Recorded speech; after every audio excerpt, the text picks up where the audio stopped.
네, 청지기 재정교실에 큰 마음을 먹고 참석하신 모든 분들을 주님의 이름으로 환영합니다. 아마 여러분 일생에 있어서 가장 결정적인, 가장 소중한 투자 교실이 아닌가 그렇게 생각을 합니다.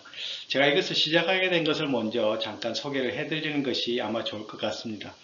저는 오래전에 주님 앞에서 나의 남은 생을 어떻게 보낼까 주님 앞에 고민을 하다가 주님께서 제게 정말 평신도로서 또한 회계사로서 여러 가지 재정적인 것들을 많이 다루다가 보니까 여기에 많이 고민도 하게 되고, 그래서 정말 바른 성경적인 재정 관리가 무엇인가, 여기에 대한 구체적인 가이드라인과 가르침이 필요하다는 그런 생각을 주셨어요. 그래서 제가 그런 소명을 가지고 책도 여러 책들을 읽게 되고 세미나도 참석하고, 그리고 제가 여러 가지 방향으로 이렇게 많은 리서치도 하게 됐습니다. 그러던 와중에서 제가 랜디 알콘이 쓴 돈, 소유, 그리고 영혼이라는 책을 읽게 됐어요. 근데 이 책을 읽으면서 저는 너무나 은혜를 받고 정말 하나님이 무엇을 원하시는가에 대해서 저는 마음 깊이 감동과 회개와, 그러면서 그것을 결국은 이제 번역까지 하게 됐는데, 그렇게 하면서부터 시작해서 정말 하나님이 원하시는 바른 성경적인 재정관, 여기에 대해서 제가 분명한 방향을 알게 되고, 또 그렇게 되면서 그래서 함께 나누고 싶은 마음이 생기게 된 것입니다. 그렇게 해서 영혼의 관점으로 살아가는 청지기 재정교실을 시작을 하게 된 것입니다. 그래서 이걸 하면 할수록 더 확실하게 우리의 방향이 어떤 방향으로 나아가야 될 것인지에 대해서 주님의 인도하심을 제가 느끼고 또 여기에다 확신을 갖게 됐습니다. 그래서 우리가 함께 앞으로 8주 동안 이 말씀을 함께 나누면서 우리가 단순하게 지식적인 것이 아니라 우리의 삶에 어떻게 적용을 해야 될 것까지 생각을 해서 함께 우리가 구체적으로 이렇게 아는 대로 그 다음에 이제 실천해 나가는 그런 시간이 되었으면 좋겠습니다. 저는 이것을 시작하기에 앞서서 우리가 꼭 한번 먼저 생각하고 싶은 내용이 있는데, 그것은 바로 오스카 신들러가 나왔던 신들러 리스트라는 영화 마지막 장면입니다. 저는 신들러가 2차 세계대전 때 아주 잘생기고 사업가고 세상에서 이렇게 파티도 좋아하고 여자도 좋아하고 이렇게 살았어요. 그렇게 살다가 많은 자기가 똑같이 생긴 유대인들이 그렇게 많이 가스실에서 죽어가는 것을 보면서 내가 뭔가를 해야 되겠다 생각을 하고 군수 공장을 만들었어요. 그래서 거기에서 이제 공장에서 이제 군수 물자를 만들면서 거기에 사람들을, 유대인들을 고용을 하기 시작을 한 거죠. 그게 리스트가 만들어진, 그게 바로 신들러 리스트죠. 거기에 1100명 정도 되는 사람들이 그 공장에서 일을 하게 됨으로 말미암아서 그 사람들은 죽지 않고 살게 되죠. 전쟁이 끝났습니다. 그래서 이제 오스카 신들러는 독일군한테 협조한 것 때문에 재판을 받으러 가게 됐어요. 그러면서 많은 사람들이 이제 거기에 모여 있었는데 신들러는 그런 이야기를 합니다. 내가 너무 인생을 낭비를 많이 했어. 내가 이 차를 팔았으면 10명을 더 살릴 수 있었는데, 내가 이 금으로 된 핀을 팔았으면 2명 아니면 적어도 1명은 살릴 수 있었는데, 이렇게 하면서 자기 돌아보면서 후회를 하는 거죠. 옆에서는 격려해 주죠. 당신 때문에 우리가 이렇게 많은 사람들이 이렇게 살 수 있지 않았느냐고. 당신은 너무 큰 일을 했다고. 그렇게 이야기를 하지만 오스카 신들러의 마음에는 그래도 낭비했던 그 생각이 나서 막 흐느끼는 것이죠. 저는 이 장면이 바로 우리가 주님 앞에 섰을 때 우리의 모습이랑 너무나 비슷하다는 생각을 하게 된 것이죠. 우리가 주님 앞에 서게 되면 우리가 이 땅에서 주님께서 허락하신 모든 것을 가지고 어떻게 생활했는지를 주님이 점검하신다고 하셨잖아요. 그래서 우리가 충성되게 잘했으면 상급이 있을 것이고, 잘 못했으면 정말 후회하는 일들이 생길 것인데, 그때는 우리에게는 선택이 없는 거죠. 이미 다 이루어진 것이기 때문에 우리가 그때를 생각하면서 오늘을 살아간다면, 내가 언젠가 주님 앞에 설날을 생각하면서 오늘의 모든 주어진 것을 잘 사용할 수 있다면 그것이 우리에게는 얼마나 큰 축복인가, 그런 생각을 하게 되는 것이죠. 그래서 우리가 그때를 생각하고 영혼의 관점을 가지고 주님 앞에 설날을 생각하고 오늘 우리가 현실에서 어떻게 살아야 될 것인가 하는 것을 지금부터 다루고 싶은 것이죠. 자, 그래서 돈에는 두 가지 종류의 돈이 있어요. 하나는 이렇게 불에 타서 없어지는 돈이 있고, 하나는 영원까지 남는 돈이 있다는 것이죠. 돈, 하나님이 왜 중요하게 생각하시는가? 성경에 보면 돈에 대한 구절이 2359절이 된다 그래요. 믿음과 기도를 합친 것보다 많고, 예수님께서 천국과 지옥에 대한 이야기보다는 돈에 대한 얘기를 더 많이 하셨어요. 예수님의 38개 비유 가운데서 16개가 돈과 소유에 대한 것입니다. 자, 그렇다고 하면 왜 주님께서 말씀을 통해 이렇게 많은 이야기를 하셨을까? 천지를 만드신 주님께서는 돈이 필요하신 게 아니잖아요. 하나님한테는 돈이 그렇게 중요한 거 아니에요. 크고 작은 것도 의미가 전혀 없어요. 그럼에도 불구하고 이렇게 성경에 많은 돈과 소유에 대한 이야기가 많이 나오는 이유는 그것이 우리한테는 너무나 소중하기 때문에 그렇게 성경에서 많이 말씀하셨다고 볼 수 있는 것이죠. 천국 입국 서류 3가지가 있습니다. 예. 우리가 천국에 갔을 때 아마 이런 이야기가 있어요. 첫 번째는 우리가 현금 장부가 필요해요. 우리가 현금을 어떻게 썼는지. 두 번째는 은행 스테이먼트가 필요하다는 거죠. 어떻게 우리가 수표를 잘 사용했는지. 세 번째는 크레딧 카드 스테이먼트.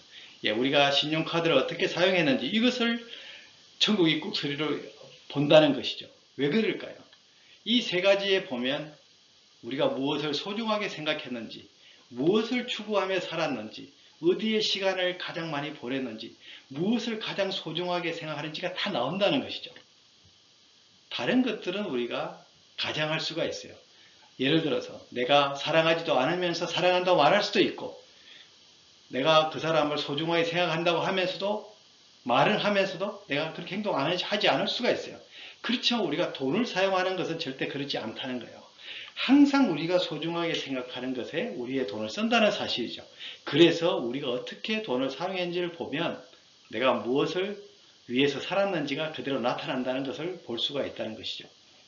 그래서 돈은 사람의 인격을 정확하게 보여주는 거울이다. 이렇게 말씀하신 분도 있습니다. 제가 지금 두 가지 투자 상품을 소개하려고 그래요. 투자 E가 있고 투자 H가 있어요. 투자 E는 수익률이 마이너스 30%에서 플러스 30%가 대부분이고 혜택은 최대 80년까지 보게 됩니다. 동기는 은퇴와 염려나 불안, 안전, 욕심 때문에 우리가 투자하게 되죠. 위험 요소는 인플레이션, 도난, 허리케인, 시장의 불안정성 등등 너무나 많이 있어요. 위험 변수가 너무 많다는 사실이에요. 투자 H는 3000%에서 10,000% 수익률이 있습니다. 어디서 보셨죠? 예. 우리 성경에 보면 예수님께서 30배, 60배, 100배의 열매를 주신다고 하셨잖아요. 혜택은 300만 년 플러스로 누리게 됩니다. 그리고 동기는 영원한 상급과 기쁨으로 투자하게 되는 거예요. 위험 부담은 전혀 없어요. 100% 보장이 되어 있어요. 어디다가 투자하시겠습니까? 금식 기도를 해보고 투자하시겠어요? 가장 어린 초등학생도 결정하기가 어렵지가 않죠. 그래서 우리가 지금부터 이제 8주 동안 하려고 하는 것은 우리가 교재를 통해서 8가지, 18과까지가 되어 있는데 복과 보물, 소유와 청지기직, 이 땅에서 영혼까지 부채, 드림과 나눔, 저축과 투자, 일과 사업의 기름 부으심, 영혼의 관점으로 살아가는 청지기 이렇게 8가를 가지고 우리가 같이 공부를 하겠는데요. 여기 앞에 1, 2, 3과는 우리의 청지기 재정교실에서 가장 핵심되는 소중한 기초가 되는 것입니다. 그래서 4과부터 나오는 적용편보다는 1, 2, 3과를 더 분명하게 해야지 적용이 바르게 된다는 것이죠. 우리가 바른 방향을 모르고 아무리 열심히 살아간다는 것이 그것이 의미가 있는 게 아니지 않습니까? 가장 중요한 것은 우리가 정말 어떤 방향으로 나아가야 되는지, 나의 정체성이 뭔지, 나의 목적이 뭔지 그것을 분명히 깨닫고 나서 적용을 해나가는 것이 바른 순서가 된다고 생각을 합니다. 예, 그래서 1, 2, 3과에 대해서는 특별한 관심을 가지고 우리가 깊이 있게 공부를 할 필요가 있다는 생각을 하게 됩니다. 그리고 우리는 단순하게 이렇게 말씀의 원리만 하는 것이 아니고 일상생활에 적용까지 같이 할 건데 그게 보면 가계부 작성이나 소유권 양도각서, 예산 세우기, 부채 재고조사, 부채 상환계획, 예산과 실적 비교, 유산과 장래, 하나님과의 재정적인 세약 이런 식으로 해서 말씀과 적용 이것을 같이 진행을 하도록 할 것입니다. 그래서 단순하게 우리는 내용이 좋았다 이 정도로 끝나는 것이 아니라 우리가 배운 대로 또 실천하는 그런 것이 균형 있게 하는 것을 우리 청지기 재정교실에서 추구한다는 것이죠. 자, 훈련을 받을 때 기억해 주실 사항은 시작 5분 전까지 참석하고 8주간의 모임 중 최소한 6번 이상을 참석하셔야 수료가 되고 실전 적용 과제는 삶에 지속적으로 적용하고 예습과 암송은 이 과정에서 아주 중요합니다. 그리고 예습 시 들어가는 질문은 본문을 읽지 않고 답을 합니다. 처음에 나오는 질문은 자기의 평소의 생각을 이야기하는 것이고요. 그 마지막에 나오는, 과의 마지막에 나온 내용 질문은 본문을 읽고 난 후에 답을 하게 됩니다. 자, 그게 말씀을 찾아보면서 본문의 내용을 가지고 답을 하게 된다는 것이죠.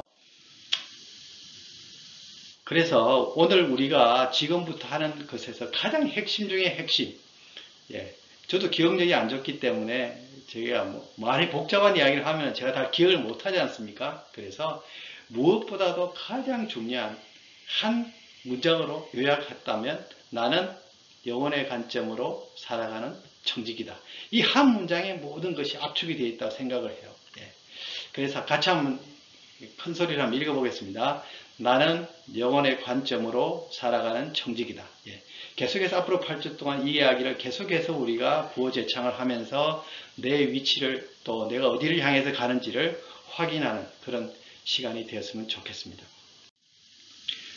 우리가 첫 번째로 우리가 다루고 싶은 것은 복과 보물입니다. 왜냐하면 이것이 너무 중요한 것은 모든 사람들은 다 복과 보물을 소중하게 생각을 하고 그거를 추구하게 되어 있어요. 그게 어떤 것이든지 간에 사람들마다 다 나름의 복과 보물이 있는 거죠.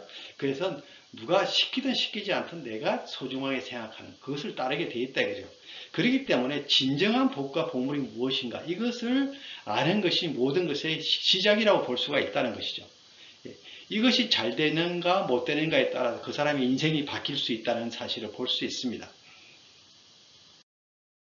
오늘날 우리는 돈이 지배하는 세상이다 이렇게 말할 정도로 돈이 위력을 발휘하고 있어요. 돈과 관계없는 일은 거의 없죠. 돈은 기쁨과 행복을 약속한다고 하죠. 그렇나요? 돈으로 안 되는 일이 없다고 하죠. 어떻습니까? 돈 이야기만 나오면 엄숙해지고 돈 문제만큼은 침실로 가서 문을 잠그고 합니다. 돈은 하나님 행세를 하며 자기만 섬길 것을 요구합니다.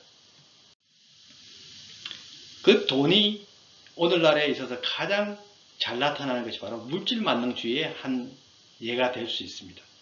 물질 만능주의는 정말 우리 돈의 한 극단인데 돈 중심이에요. 하나님은 사람을 사랑하고 물질을 이용하라 그랬죠. 그런데 물질 만능주의는 돈을 사랑하고 사람을 이용합니다. 그리고 지상의 천국을 추구해요. 이 땅에서 건강하게 여유 있게 오래 사는 것. 이것이 물질 만능주의가 추구하는 것입니다. 지상의 천국. 그리고 우상숭배와 간음입니다. 물질 만능주의는 하나님이 제일 싫어하는 것이 바로 우상숭배와 간음이죠. 하나님만 사랑하고 섬기게 되어 있었는데 물질 만능주의는 돈을 사랑하고 돈을 섬기게 된다는 것이죠. 그래서 물질 만능주의가 결과적으로 부도덕성과 가정 파괴를 이룹니다. 많은 경우에 보면 특히 미국에서 범죄의 99%가 돈과 섹스 때문에 일어난다 그래요. 그런데 돈에 대한 이유가 섹스에 대한 이유보다 4배나 많다는 거예요.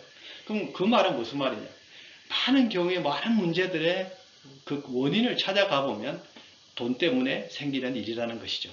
그래서 오늘날 일어나는 이 물질 만능주의는 너무나 우리의 삶을 가난하게 만들고 관계를 파괴하고 그런 것들을 우리가 많이 볼 수가 있는 것이죠.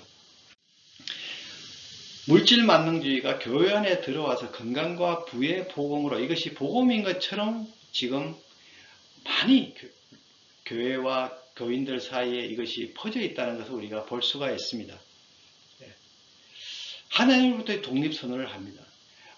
만약에 당신이 빵집을 소유하고 있는데 빵을 위해서 기도할 필요가 없지 않겠어요? 간절하게 기도할 수가 없죠. 우리가 주기도문에 일용할 양식을 위해서 기도하는데 자기 창고가 가득 찬 사람, 먹을 것으로 가득 찬 사람이 일용할 양식을 위해서 간절하게 기도한다는 결코 쉬운 일이 아니죠. 건강과 부의 복음은 하나님을 이용해서 어떻게든지 자기의 모든 필요를 채워서 이제는 누구에게도 의존하지 않고 내가 인조이하면서 살겠다. 그것이 바로 건강과 부의 복음이에요. 겉으로는 하나님을 찾지만 그것은 나의 필요를 채워주는 사람으로 나의 존재, 나의 필요를 위해서 하나님이 필요하지 내가 진정으로 하나님을 섬기려고 해서 하나님을 찾는 게 아니다는 것이죠. 그리고 이렇게 되니까 내가 건강해지고 내가 가진 것이 많아지고 뭔가 이룬 것이 많다고 생각을 하게 되면 자연스럽게 우리는 교만하게 된다는 거죠. 예. 야, 내가 다른 사람하고 달려. 나는 특별해. 나는 이렇게 능력이 많아. 예. 이렇게 자기에 대한 교만이 생기면서 결과적으로 이것이 엘리트주의로 가는 거죠. 모든 인종차별주의, 민족주의, 그리고 교파주의 이런 데서 보면 그것이 내가 다른 사람하고 다르다.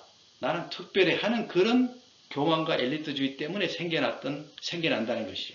그리고 건강과 부의 복음을 주장하는 사람들은 우리가 왕의 자녀니까 왕의 자녀처럼 살아야 된다. 이렇게 이야기하는 거죠. 예. 왕이 누굽니까? 예수 그리스도가 우리의 왕이시죠. 그 왕은 어떻게 사셨어요? 주님은 이 땅에 살 때 어떻게 사셨습니까?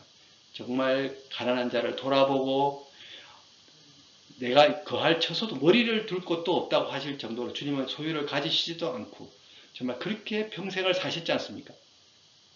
근데 우리는 그리스도인은 왕의 자녀이기 때문에 왕의 자녀처럼 왕비는 어디에 삽니까? 왕궁에 살죠. 최고의 대접을 받고 최고의 교육을 받고 최고의 음식을 먹고 최고의 누릴 것을 누리면서 사는 게 왕의 자녀 아니겠어요?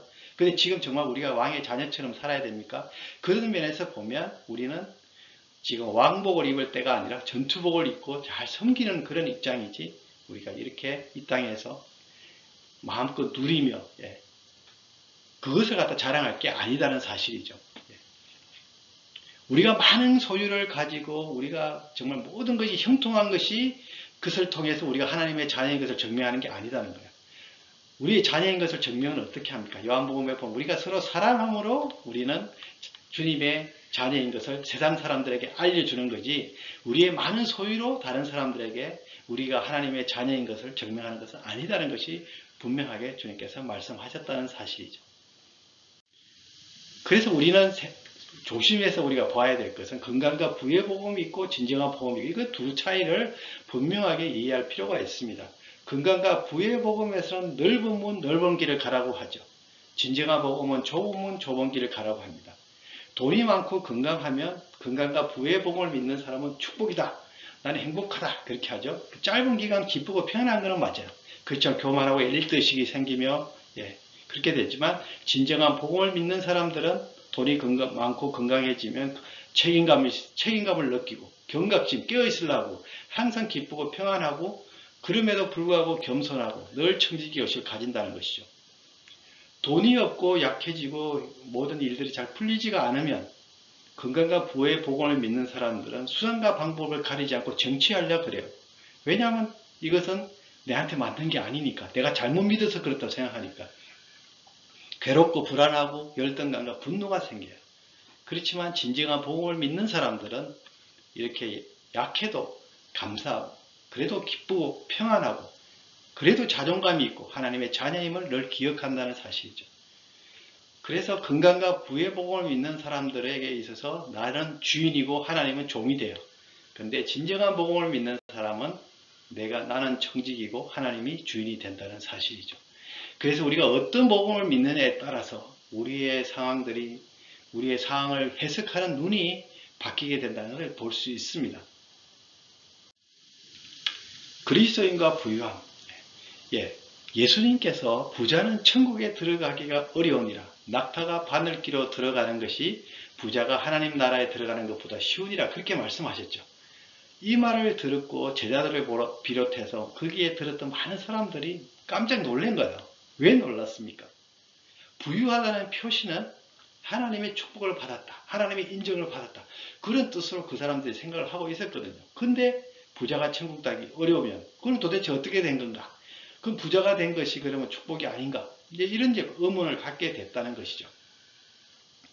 부자와 나사로의 비유에서 보더라도 부자는 지옥에 가고 나사로는 천국에 갔다는 거예요. 그러니까 우리가 상식적으로 생각하면 부자가 축복을 받고 하나님의 축복을 받았다면 당연히 부자가 가야 되는데 그렇지 않다는 거예요. 그리고 또한 이해할 수 없게 그리스도 예수 안에서 경건하게 살고자 하는 핍박을 받으리라 그랬어요. 우리가 경건하게 살고자 하면 핍박을 받는다는 거예요. 모든 게 형통한다. 주님이 그렇게 말씀하신 게 아니에요. 경건하게 살고자 하는 자는 핍박을 받으리라. 어려움을 당한다는 거예요. 그렇기 때문에 우리는 부유함에 대해서 바른 관점을 갖지 않으면 우리가 이 땅에서 일어나는 여러 가지 일들을 해석하는 데서 너무나 많은 문제를 일으킬 수밖에 없다는 것이죠. 우리가 복에 대해서 지금 복과 보물에 대한 이야기를 계속 하고 있는데 구약의 복과 신약의 복, 이것을 우리가 잘 이해를 해야지 성경을 전체적으로 잘 이해할 수 있게 된다는 것이죠. 여기에 보시면 구약의 복에는 물질의 축복, 구약에서 복받았다면 물질의 축복, 핍박을 피하고 형통한 길로 인도하고 가난하는 것은 불순종하고 게을르고 쾌락을 추구한 결과고 불순종과 반역을 가져오는 부유함은 저주라고 말씀하시고 부유함은 자만심, 하나님으로부터 멀어지는 원인이라고 경고하고 있어요. 결국 이거 전체를 묶어보면 이 구약에서의 복은 그리스도의 은혜와 영원한 상급에 대한 모형이다, 이렇게 볼 수가 있는 거죠. 많은 사람들이 구약의 복을 갖다가 무조건 하나님 잘 믿으면 물질적 축복을 준다, 단순하게 그렇게만 생각하는 것은 굉장히 위험한 생각이라는 것이죠. 많은 곳에서 한 부분에서는 그렇게 말씀하시고 또 다른 부분에서는 그것으로 인해 물질적인 축복으로 인해서 잘못되는 경우는 너무나 많이 있기 때문에 그에 대한 경고까지 같이 하셨다는 사실이죠. 신약의 복은 뭐냐? 많은 성도들이 가난했습니다. 그리고 소유를 나누라고 하셨어요. 그리고 순종할 때 핍박을 받는다 그랬어요. 재산 축적에 대해서 반대하셨고 재산을 포기한 사람을 칭찬하셨고 검소한 생활을 권고했어요. 그리고 부자를 비판했습니다. 신약에서는 영원한 부유함을 추구하라. 우리 히브리서에도 보면 계속 그런 말씀이 나오죠. 진정한 부와 축복은 그리스도와 그분이 주시는 은혜와 상급이라는 거예요. 이것이 변하지 않고 이것이 소중하고 중요한 것이라는 것을 보여준다는 것이죠. 물질 만능주의의 또 상대적인 극단이 있는데 그건 금욕주의입니다. 돈이나 물질은 악하다. 그래서 적게 소유하는 것이 더 영적이다. 꼭 필요한 것만 가져야 된다. 그랬습니다. 하나님이 지으신 모든 것이 선하매, 이것이 바로 금욕주의의 장례식을 선포하는 말씀이죠. 금욕주의의 좋은 점도 있습니다. 헌신하게 되고 단순하게 살고 감사하는 삶, 이것은 굉장히 우리가 추구해야 될 것이죠. 근데 부정적인 면이 선택적이고 인위적이라는 사실이죠. 또 인도의 테레사 수녀가 이제 섬기는 그 기관에 어떤 분이 호텔을 기증했어요. 근데 호텔에 가보니까 그게 카펫이 깔려있고 시설이 좋지 않습니까? 그랬더니 테레사 수녀가 우리는 카펫 같은 건 필요 없어. 없어도 우리는 살 수 있는데 왜 이걸 해놔? 그래서 카펫을 다 걷어내라 그런 거죠. 이미 다 되어 있는 것을 가지고 그것이 필요 없다고 해서 다시 제거해버리는. 있었으면 더 따뜻하게 잘 생활할 수 있었지 않았겠어요? 그러니까 펜실베니아 가면 에미시마리 이런 데 가보면 거기는 호롱불은 괜찮지만 전기불은 안 돼요. 영적이지 않다는 것이죠. 마차는 괜찮지만 자동차는 안 되는 거예요. 이런 식으로 선택적이고 인위적이기 때문에 금욕주의의 위험성이 있다는 사실이죠. 가난이 경건함은 아닙니다. 영성의 문제는 마음에 있지 물질적인 환경에 있지 않습니다. 하나님이나 사람의 인정을 받으려는 시도일 수 있습니다. 다른 생활 스타일을 선택한 사람들을 정죄할 수 있습니다. 예를 들면 좀 큰 집에 사는 사람, 좋은 차를 모는 사람, 왜 저 사람은 저래? 이런 식으로 어떻게 우리가 다른 사람들을 정죄할 수 있다는 것이죠. 문명의 이기들은 사회의 효율성과 여유 시간을 제공합니다. 그렇죠? 우리가 컴퓨터라든지 인터넷이라든지 여러 가지 것들이 결국은 사회를 잘 할 수 있도록 도와줄 수 있는 거예요. 그게 잘못 사용할 수도 있지만 모든 믿는 사람들이 돈 버는 일을 그만두는 것은 재앙입니다. 돈 버는 사람도 있어야 돼요. 그래서 또 사회에 가는 사람들 잘 도울 수 있기 때문에 우리가 당연히 이것은 그러니까 가난이 약속하는 평안, 순수함, 거룩함을 제공해 주지 못합니다. 자기 상실이 아니라 그리스도와의 연합이 거룩함의 기초가 되는 것이죠. 주님은 단순하게 사셨지만 금욕주의자는 아니셨어요. 그래서 주님은 잔치에도 많이 가셨어요. 그래서 많은 바리새인들이 다른 사람들이 이제 이렇게 예수님을 이렇게 폄하할 때 꼭 당신의 그 선생님은 왜 그런 데만 좋아하냐? 죄인들하고 지내는 것, 그리고 같이 먹고 마시고 하는 것을 즐기자. 이런 식으로 이제 많은 사람들이 이렇게 예수님을 비난하기도 하셨죠. 우리가 이제 그리스도인으로서 또 이제 여러 가지 맞는 고난에 대한 분명한 또 이제 이해가 필요하죠. 그래야지 우리가 균형 잡힌 우리의 신앙생활을 유지할 수가 있는데, 그리스도인이 고난을 받는 이유를 크게 두 가지로 보면 하나님의 목적을 이루기 위해서, 하나님이 우리를 향한 목적이 있어요. 그 목적을 이루기 위해서 우리를 고난을 주시고 또 훈련시키기 위해서 고난을 주시는 거예요. 예, 고난을 받았을 때, 부족함이 있을 때, 예, 여러 가지 어려움을 당할 때 우리는 거기에서 하나님의 섭리, 하나님이 우리를 왜 이렇게 하시는지에 대해서 생각하고 거기에 대해서 우리가 예, 불평하고 불만할 것이 아니라 하나님의 뜻을 우리가 살펴보는 것이 중요하다는 것이죠. 하나님이 우리를 부유하게 하시는 이유가 있습니까? 어떤 사람은 하나님도 우리에게 어떤 경우에 우리는 하나님께서 우리를 필요 이상으로 공급해 주실 때가 있는 거죠. 이럴 때 우리는 나는 축복을 많이 받았구나 이렇게 단순하게 생각하는 것이 아니라 왜 그렇게 하셨을까? 예, 그것은 성경에 분명히 나와 있습니다. 고린도서 8장에 보면 어떤 사람에게 좀 더 많이 줬어요. 그래서 그것을 적게 가진 사람하고 나눔으로 말미암아서 평균케 하시겠다는 것이요. 제일 간단하게 생각을 하면 모든 사람에게 똑같이 나눠주시고 똑같은 상황에 처하게 하면 그게 어떻게 보면 제일 공평한 거 아니겠어요? 근데 그렇게 하지 않으셨어요. 하나님의 큰 원칙은 뭐냐? 어떤 사람은 그 사람의 어떤 달란트나 여러 가지 상황에 따라서 좀 많이 주시기도 하고 어떤 사람은 부족하게 주시기도 하는 거예요. 그런 과정에서 우리가 주님이 원하시는 것은 많이 가진 자는 적게 가진 자에게 같이 나눔으로 말미암아서 그렇게 아름다운 공동체를 일어나기를 원하시는 것 때문에 하나님께서 그렇게 똑같이 나눠주지 않으셨다는 사실이죠. 그래서 우리가 많이 가진 자는 늘 생각을 해야 될 것은 하나님께서 이것을 통해서 내가 아주 사치하고 내가 아주 마음껏 누리라고 주신 게 아니라 그걸 가지고 또 나눌 수 있는 그런 마음을 주셔서 함께 나눔으로 말미암아서 아름다운 공동체를 형성해라는 것을 그 사명을 우리는 잊어서는 안 된다는 사실이죠. 어느 것이 복입니까? 형통하는 사람, 좋은 관계, 돈도 많고 건강하고 자녀도 성공하고 이런 형통의 축복을 받는 사람이 있어요. 어떤 사람은 고난 속에 있는 사람이 있어요. 관계도 힘들고 몸도 약하고 가난하고 자녀도 잘 안 풀리고 이랬어요. 어느 것이 복이겠어요? 자, 만일 이렇게 된다면 복입니까? 형통한 사람이, 모든 게 잘 풀리는 사람이 교만하고 엘리트 의식을 가지면서 다른 사람을 무시하고 이기적으로 살아간다? 그럼 이것이 형통이 복이 되겠습니까? 고난을 당하는 사람이 불평불만하고 절망하고 하나님이 없다고 하고 떠나버리고 이렇게 되면 이것이 고난이 복이 되겠습니까? 형통한 사람이 그럼에도 불구하고 하나님을 경외하고 감사하고 자기 가지고 있는 것을 참으로 나누고 겸손하게 살아간다면 이 사람의 형통이 복이 되겠습니까? 고난받는 사람이 그럼에도 하나님을 경외하고 감사하고 그 가운데서도 나누고 하나님을 끝까지 신뢰하면 이 고난이 그 사람에게 복이 되겠습니까?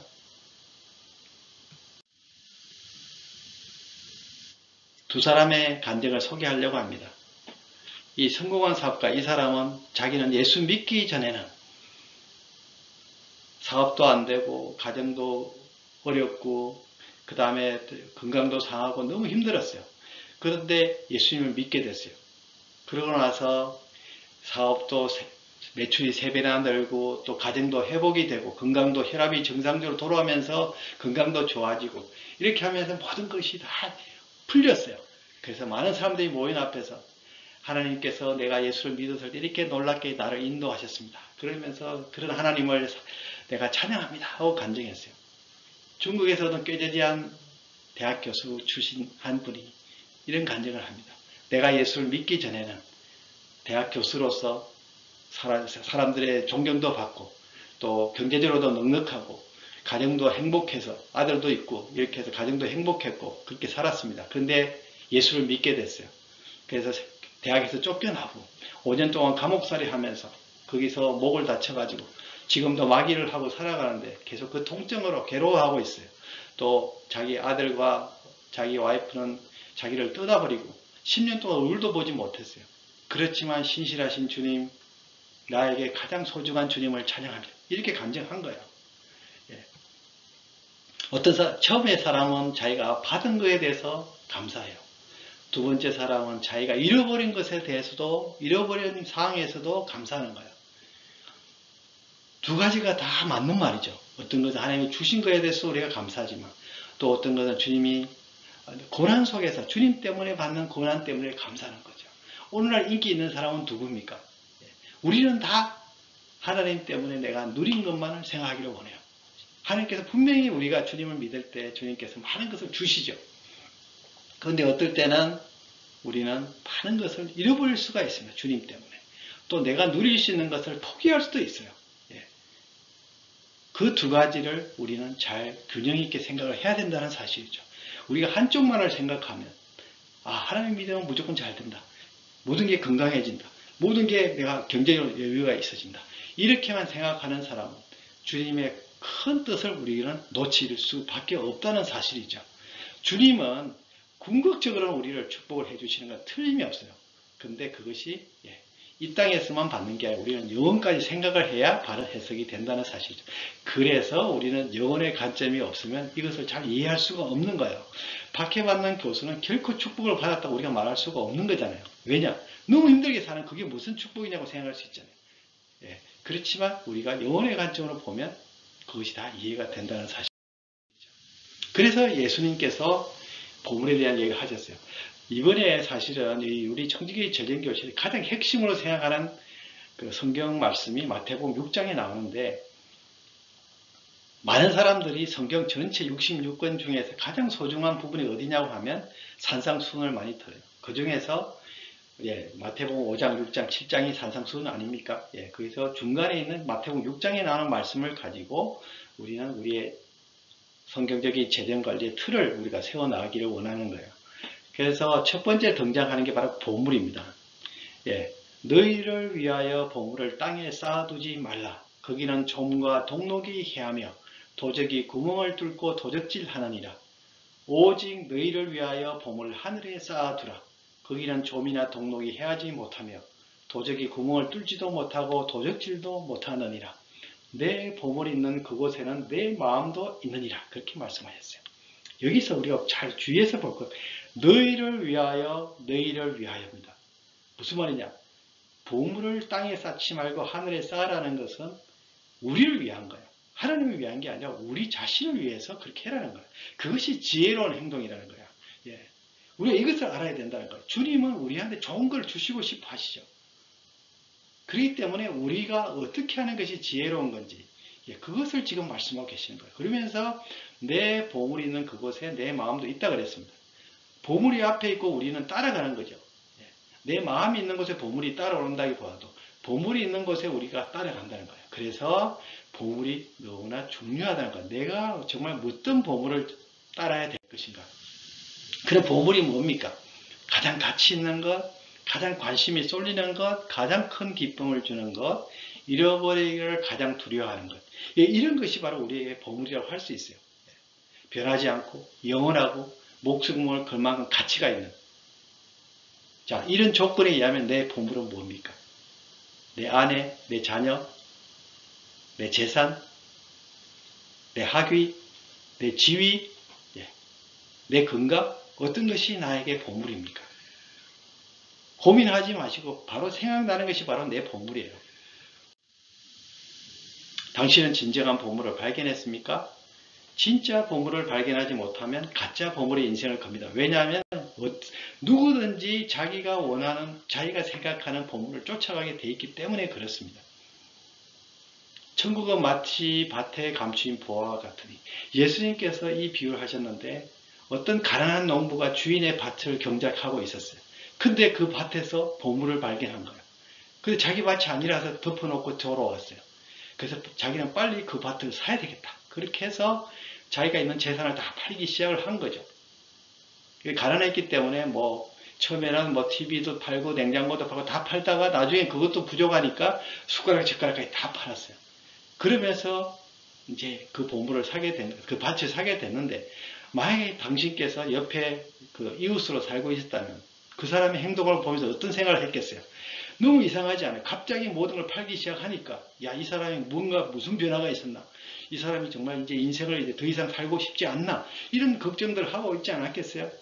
그래서 굉장히 걱정스럽게 그 사람을 봤겠죠. 근데 그 사람이 다 팔고 나서 그 밭을 샀어요. 그리고 거기에서 보화가 딱 나왔습니다.